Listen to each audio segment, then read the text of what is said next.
नमस्कार दोस्तों, OCA network में आपका स्वागत है। मैं हूं ओमकार चौधरी। आप देख रहे हैं मेरे साथ जुड़ गए हैं डॉक्टर मुनीस रायजादा, शिकागो, अमेरिका से। मुनीस जी, बहुत स्वागत है। नमस्कार। धन्यवाद ओमकार जी। तो सबसे पहला सवाल तो साहब यही रहता है आजकल के मेक अमेरिका ग्रेट अगेन, ये कहाँ तक ग्रेट बना पाए हैं ओबामा जी? क्योंकि मैं तो सुबह ही सुबह उठा तो मैंने खबर पढ़ी कि सीनेट में ये फंडिंग बिल पारित नहीं करा पाए हैं।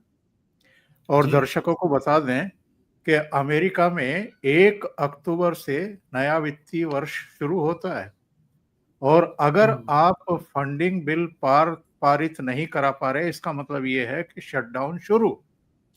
शटडाउन शुरू होने का मतलब ये है कि करीब 9 लाख ऐसे कर्मचारियों को छुट्टी पर भेजने की नौबत आ जाती है, जिनके बारे में ये पहले भी बयानबाजी करते रहे हैं। मैं इनको छुट्टी कर दूंगा, मैं इनको घर भेज दूंगा, कुछ इस तरह की बातें।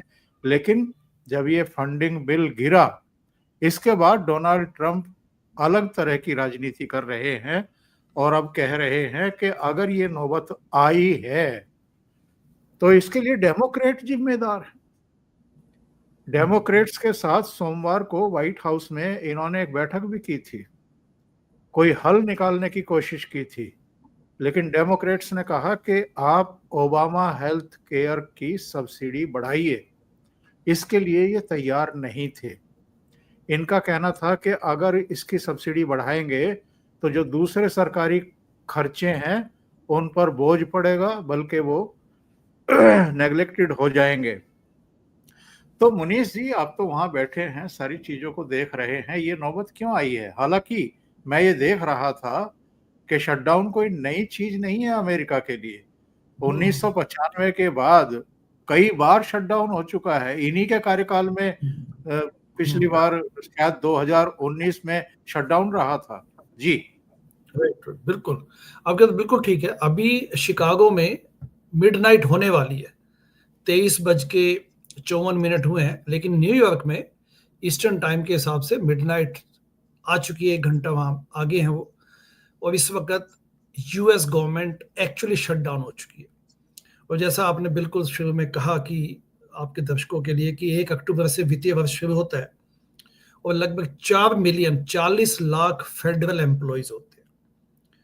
तो 1 अक्टूबर से सेंट्रल गवर्नमेंट, या जिसको फेडरल गवर्नमेंट बोला जाता है, उनके जितने भी डिपार्टमेंट है, स्टेट डिपार्टमेंट हो गया, आर्मी के लोग हो गए, फिर वेटरन्स अफेयर्स हो गए, department of homeland security, airports जो चलते हैं सब, ये जितने भी कर्मचारी हैं जो इसेंशियल सर्विसेज में आते हैं, उनमें से काफ़ी कुछ, एयरपोर्ट्स का चलना, फिर जो आपके ये यूएस डिपार्टमेंट ऑफ वीज़ा है, जो ये वीज़ा इशू करते हैं, यूएससीआईएस बोलते हैं, वो हो गए, एंड अदर इसेंशियल सर्विसेज, जिसमें आपके ये आता है सीडीसी के जो कर्मचारी हो गए, ठीक है ना, और जो एफडीए हो गए, इनके कर्मचारी हो गए।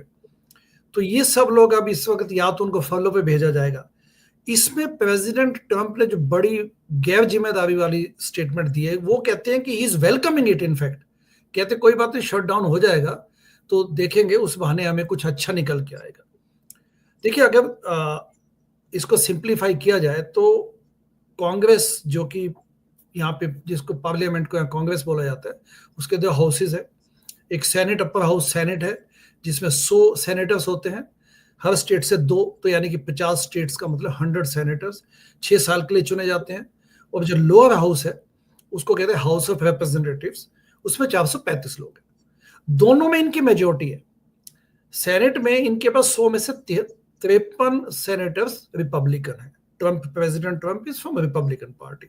एंड 435 में हाउस ऑफ रिप्रेजेंटेटिव्स में 219 इनके पास है। लेकिन ये बिल विदाउट कंटीजेंसी, जो बाकी जो शर्तों के अनकंडीशनल, जिसको बोलते हैं क्लियर रेजोल्यूशन, अगर वो पास किया जाए तो उसके लिए इनको 60 की मेजोरिटी चाहिए। अब इनके पास 7 को डेमोक्रेट चाहिए उसके लिए, जैसा आपने रेफरेंस दिया शुरू में। अच्छा, दोनों, और इसके लिए बाई पार्टीजन सपोर्ट नेचुरली चाहिए, लेकिन दोनों आपस में भिड़े हुए हैं। और देखिए, इसमें भी प्रेसिडेंट ट्रंप ने कुछ घंटे पहले जो हाउस ऑफ रिप्रेजेंटेटिव में जो माइनॉरिटी, जो डेमोक्रेटिक पार्टी इस वक्त माइनॉरिटी में है, तो उनके माइनॉरिटी लीडर बोला जाता है, तो सेनेट मेजोरिटी माइनॉरिटी लीडर हैं वह चक शुबर, न्यूयॉर्क के बड़े पुराने सेनेटर हैं, वेल नोन नेम है यहाँ पे। और जो हाउस ऑफ रिप्रेजेंटेटिव में है वो है हकीम जेफरीज। इन दोनों के नाम पे एक fake video, deep fake video जारी किया जिसमें इनका मजाक उड़ाया गया, और उसमें इस प्रकार के एक प्रेसिडेंट होने के नाते इनको शोभा नहीं देता। प्रेसिडेंट इज एन एग्जीक्यूटिव, तो उनको तो बल्कि लॉ मेकर्स के साथ मिलके काम चलाना है, अपनी सरकार आगे चलानी है, अपना बजट पास करना है, लेजिस्लेटिव बजट पास करना है। लेकिन ये अड़े हुए हैं, और इस वक्त दोनों अपनी अपनी पॉलिटिकल रोटियां सेक रहे, कैलकुलेशंस कर रहे हैं कि किस में जनता में किससे इस पे अपने नंबर्स इस पे बनाए जा सके। लेकिन इसमें आपने बिल्कुल ठीक कहा कि इसमें जो अभी कुछ महीने पहले एक big and beautiful bill pass करवाया था प्रेसिडेंट ट्रंप ने, और उसमें उन्होंने जो मेजर असॉल्ट किया था वो था ये मेडिकेड फंडिंग पे, एंड जो ओबामा केयर के नाम पे जो एक चल रहा है कि जिसमें हेल्थ इंश्योरेंस मिलती है जिनके पास अफोर्डेबिलिटी कम होती है, तो उनके लिए ओबामा केयर ज्यादा सूटेबल है, तो उन दोनों में कट किए गए थे। तो डेमोक्रेट को लगता है कि इस वक्त ये अपनी खेला जाए खेल, ताकि इसमें जो उनकी शर्तें तब लगाई गई थी उस पर अब अड़ा जाए, तो इसलिए ये शटडाउन हो चुका है। 1977 से लगभग 21 बार शटडाउन हो चुका है, ये 21वां शटडाउन है, और इसमें भी 35 दिन का जो लॉन्गेस्ट शटडाउन अभी तक हुआ है यूएस हिस्ट्री में, वो प्रेसिडेंट ट्रंप की पहले काल में था 2018 में, 2018 में, 2018 में। और उसके अलावा ओबामा का भी जैसे आपने रेफरेंस दिया, एंड इनफैक्ट बिल क्लिंटन के टाइम भी ऐसे शटडाउन हुआ था। लेकिन वेंसडे को फिर मीटिंग, आज ट्यूसडे या खत्म हुआ है, तो वेंसडे को फिर से एक सब मतलब सेनेट कन्वीन करेंगी, एंड हो सकता है रेजोल्यूशन निकालने की कोशिश करें। लेकिन इसके लिए जिम्मेदार कौन है? क्योंकि ये जिस तरीके आप एक पद पर आ जाते हैं, तो पिछली ठीक है कुछ घटनाएं ऐसी हुई हैं जो ये दिल से लगा करके बैठे हैं, इनको अदालत में पेश किया गया, गिरफ्तारी भी हुई, सारी चीजें हुई, उसमें इनको रिलीफ भी मिली, फिर राष्ट्रपति भी बन गए। जब आप ऊंचे पद पर बैठ जाते हैं, जिम्मेदार पद पर बैठ जाते हैं, तो फिर क्या डेमोक्रेट और क्या रिपब्लिकन, सब आपके लिए बराबर होने चाहिए। लेकिन इन्होंने एक टुच्ची हरकत कर दी है कि व्हाइट हाउस से बाकी राष्ट्रपतियों की जो तस्वीरें हैं उनको तो नहीं छेड़ा, लेकिन बाइडेन की तस्वीर को हटा दिया। इसी तरीके से वो लगातार बाइडेन पर कुछ ना कुछ घात प्रतिघात करते रहते हैं, कुछ ना कुछ करारा जब उनके ऊपर प्रहार करते रहते हैं। क्या ये ठीक है, जबकि आपको पता था कि भाई आपके पास कितने अंक हैं, और इस तरह की हर चीजें अगर आ जाए, शटडाउन की नौबत आ जाए, व्हाइट हाउस के बाहर बताते हैं कि बोर्ड लग गया है शटडाउन का, तो ये सारी चीजें जब ऐसी स्थितियां पैदा हों तो आप क्यों होने दे रहे हैं? आप कम से कम जो मीटिंग आपने बुलाई थी सोमवार को, उसी में कुछ ना कुछ रजामंदी हो जाती, कोई बात हो जाती, लेकिन बिल्कुल पाला खींच करके आप लड़ रहे हैं, तो फिर यही नौबत आएगी। बिल्कुल ठीक है आपकी बात। प्रेसिडेंट ट्रंप एक अलग ही किस्म की पॉलिटिक्स खेलने के मूड में है, और इनकी नेचर भी इसी किस्म की है। जैसा आपने कहा, बाइडेन पे लगातार तंज कसना, उनको कोसना, उनको दोषी ठहराने का कोई मतलब नहीं है।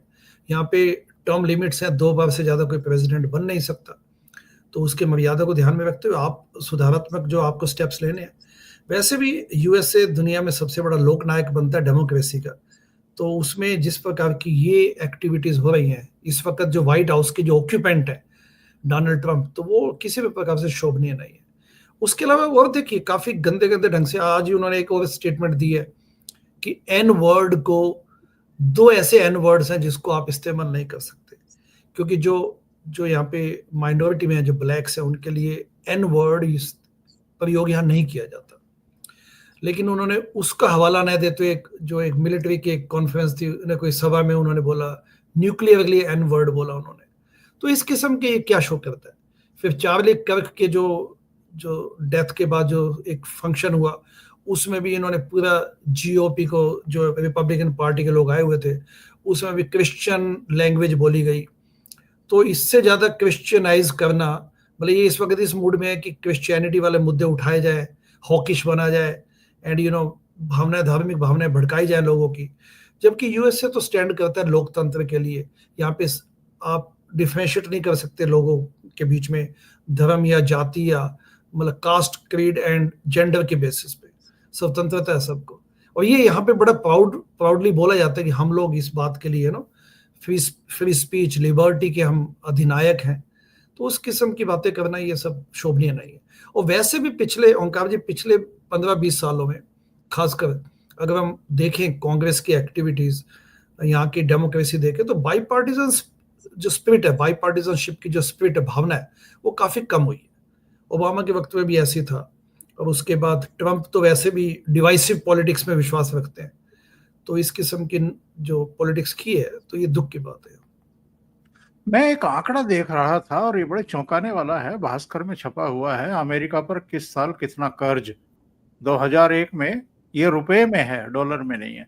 2001 में 479 लाख करोड़, 2008 में 826 लाख करोड़, 2017 में 1670 लाख करोड़, 2020 आते आते ये 2,224 लाख करोड़, और पिछले साल 2024 में ये बढ़कर के 3,061 लाख करोड़ हो चुका है। जानकारी तो ये भी आ रही है मुनीष जी के महंगाई बढ़ रही है अमेरिका में, और अभी 9 लाख कर्मचारियों को अगर आप उनके घर भेज रहे हैं तो जाहिर है बेरोजगारी का मुद्दा भी सामने आएगा। तो ऐसे में जो मध्यावधि चुनाव होते हैं हर 2 साल बाद अमेरिका में, उसमें तो बहुत कठिन चुनौतियों का सामना करना पड़ने वाला है डेमोक्रेट्स को और ट्रंप को, इनको, रिपब्लिकन को और ट्रम्प्स को। महंगाई तो यहाँ बढ़ ही चुकी है। महंगाई यहाँ पे अगर आप एक आम व्यक्ति के दृष्टिकोण से देखें तो खाना पीना यहाँ बहुत महंगा हो चुका है, सब चीजें महंगी हो चुकी है। और जो टैरिफ का युद्ध छिड़ा हुआ है इन्होंने पूरी दुनिया में, ट्रेड बैरियर्स क्रिएट कर दिए इन्होंने। ये चाहते कि प्रोटेक्ट किया जाए यूएस इकोनॉमी को, और प्रोटेक्शनिज्म के माध्यम से इन्होंने बॉर्डर्स क्लोज कर दिए, फाइनेंशियली स्पीकिंग, इकोनॉमिकली स्पीकिंग। तो उस प्रकार का यहाँ पे जो अब आने वाले समय में काफी जो वित्त एक्सपर्ट्स हैं, वित्त जो समझते हैं, वो लोग बोलते हैं कि यहाँ पे आने वाले टाइम में इकोनॉमी यहाँ पे रिसेशन में जाने वाली है। तो इसमें कोई गुंजाइश नहीं है इस बात में, और कोई आश्चर्य नहीं होगा इस शंका हो। और वैसे भी US economy fundamentally open market economy है, कैपिटलिस्टिक मार्केट इकोनॉमी है। तो उसमें जिस ढंग की पॉलिसीज ये लगातार खेले जा रहे हैं पिछले कुछ महीनों से, तो वो यूएस इकोनॉमी के लिए और दुनिया के लिए किसी भी प्रकार से फायदेमंद नहीं है। देखिए, पिछले बार भी जो शटडाउन हुआ था उसमें भी ये एस्टिमेट लगाया गया कि वो उसमें भी $3 बिलियन का नुकसान हो चुका था जब शटडाउन रहा उतने दिनों तक, 2018 की बात। तो इनको तो, ट्रंप को तो करना इसी ढंग का चाहिए, क्योंकि ये तो सीईओ है, he is the CEO of America. तो इनका तो फर्ज बनता है कि सबको लेके चले और साथ में अपनी कंपनी चलाएं। कंपनी मींस यूएसए ठीक ढंग से चले। और ये क्या डेवलपमेंट है इसमें, कुछ H1B और L1 में कुछ डेवलपमेंट चल रहे हैं क्या? सुनते हैं कि कुछ सीनेटर कोई बिल लाने के बारे में घोषणा कर रहे हैं। राइट, आई थिंक इसमें दो बातें। एक तो ये कि स्टूडेंट वीजा पे इन्होंने आघात किया बहुत तगड़ा, ठीक है। स्टूडेंट अब जो यहाँ पे साइंस बैकग्राउंड के पढ़े हुए भारतीय मूल के स्टूडेंट्स आए हुए हैं, उनको आगे फेलोशिप्स या पोस्ट डॉक नहीं मिल रहे, या एक बड़ी अनिश्चितता बनी हुई है। H1 पे इन्होंने लिटरली किल कर दिया H1 को, ये $1 लाख की शर्त लगा के। उसके अलावा इन्होंने J1 और L1 पे भी एक नया कंडीशन निकालने की कोशिश की है। J1 पे इन्होंने बोला कि 4 ईयर से ज्यादा आप एक्सटेंड नहीं कर सकते। अब देखिए, यहाँ पे जैसे मैं एज ए डॉक्टर होने के नाते जब हम आते हैं यहाँ पे, तो हम रेजिडेंसी करते हैं जिसको MD बोलते हैं। तो MD में 3 साल लगते हैं। फिर आप सुपर स्पेशलाइजेशन करेंगे, मान लीजिए किसी को कार्डियोलॉजी में 3 साल आगे DM करनी है, यहाँ फेलोशिप बोला जाता है, तो उसको 6 साल तो चाहिए यहाँ स्टूडेंट स्टडीज करने के लिए। तो अगर आप उसको, वो व्यक्ति अगर वो डॉक्टर J1 पे आया है तो उसको 6 साल आप पढ़ने दीजिए, लेकिन उस पर भी कंटेन करने की कोशिश करें। तो स्कॉलर्स जो आते हैं J1 वीजा पे, उनके लिए भी राहें बड़ी मुश्किल हो जाएंगी।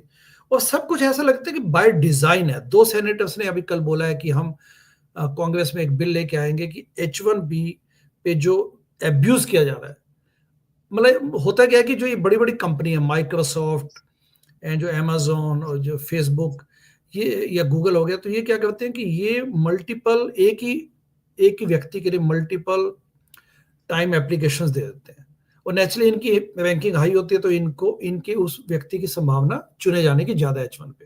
जो जी छोटी जी कंपनी है वो नहीं चुने जाते। तो इसको एक प्रकार से ये है, इस किस्म की त्रुटियां, उसको फिक्स किया जा सकता है। बट यहाँ भी ऐसा लगता है कि पीछे पड़े हुए H1B के, जबकि H1B को जिस ढंग से इन्होंने किल किया वो किसी भी प्रकार से यूएसए के लिए फायदेमंद नहीं है। यहाँ पे अगर आप एक्सपर्ट से बात करें तो, क्योंकि ओपन पॉलिसी है यहाँ पे, जो भी मेरिटो यूएसए बना ही मेरिटोक्रेसी पे, यहाँ कोई रिजर्वेशन तो है नहीं। तो जो दुनिया भर के लोगों को इन्होंने आयात किया काइंड ऑफ कि आइए आप हमारे यहाँ पे आइए, साइंस में रिसर्च कीजिए और देश को आगे बढ़ाइए, तो उसी की वजह से तो इनके पास वो एक लीड है इनके पास। सही है। अब उस लीड को खुद खत्म करना चाहते हैं। तो ऐसा लेकिन और इसमें ये भी लगता है कि भारत के पीछे पड़े हुए हैं सब।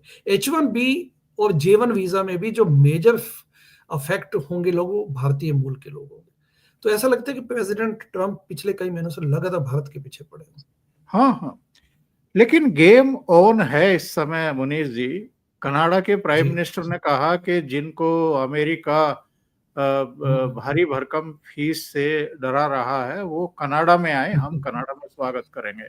इसके अलावा सही बात। भारत में भी एक बड़ा वर्ग है अब जो ये कह रहा है कि भाई इसकी अपनी कंपनियां ही इसके खिलाफ खड़ी हो जाएंगी, और नंबर 2, भारत में अपॉर्चुनिटी बढ़ेंगी, क्योंकि यहाँ भी तो ये सारी टेक कंपनियां जो हैं ये खड़ी करने की बात मोदी जी कह चुके हैं कि अपना सोशल मीडिया क्यों ना हो, अपनी सारी चीजें क्यों ना हो। तो अगर वहां से कुछ भारतीय आ गए वापस भारत, यहाँ पर उनको अपॉर्चुनिटी दे दी गई, या कनाडा ने जैसे ऑफर कर दिया, तो इससे नुकसान किसका होगा? अल्टीमेटली तो अमेरिका का नुकसान होगा ना। ट्रंप तो 3-3.5 साल बाद निकल लेंगे। बिल्कुल सही बात है। और जर्मनी ने भी कहा है कि आप यहाँ पे आइए, टैलेंट को उन्होंने अपील किया कि आप यहाँ आइए, हम आपको जॉब्स देंगे, अच्छा एक मौका देंगे यहाँ पे अपनी रिसर्च को आगे बढ़ाने का। तो बिल्कुल ठीक है आपकी बात, और ये भारत के लिए भी अच्छा मौका है। R&D में और पैसा लगाया जा सकता है, कंपनियों को भी एक मोटिवेशन मिलेगा कि वो इसमें और ज्यादा पैसा लगाएं रिसर्च एंड डेवलपमेंट पे, एंड यहाँ पे अपने भारत में भी इस क्राइसिस में इसका फायदा उठाया जा सकता है। एक मौका है अपने पास इसका रिवर्स करने का। मुनीष जी, बहुत बहुत धन्यवाद आपका जुड़ने के लिए और ये अपडेट देने के लिए। अमेरिका में शटडाउन की नौबत है, बल्कि शटडाउन शुरू हो गया है। एक जी वित्तीय संकट जो है वो दिखाई दे रहा है, बहुत बड़े पैमाने पर जी। कर्मचारियों को घर भेजा जा सकता है, और ये सब जो समन्वय और जो संवाद और जो एक सद्भावना होनी चाहिए, जब आप देश चला रहे होते हैं तो आपको सबको साथ लेकर के चलना होता है, ये उसकी नौबत है। बहुत बहुत धन्यवाद Munish ji, thank you so much. Thanks Omkar. नमस्कार। नमस्ते।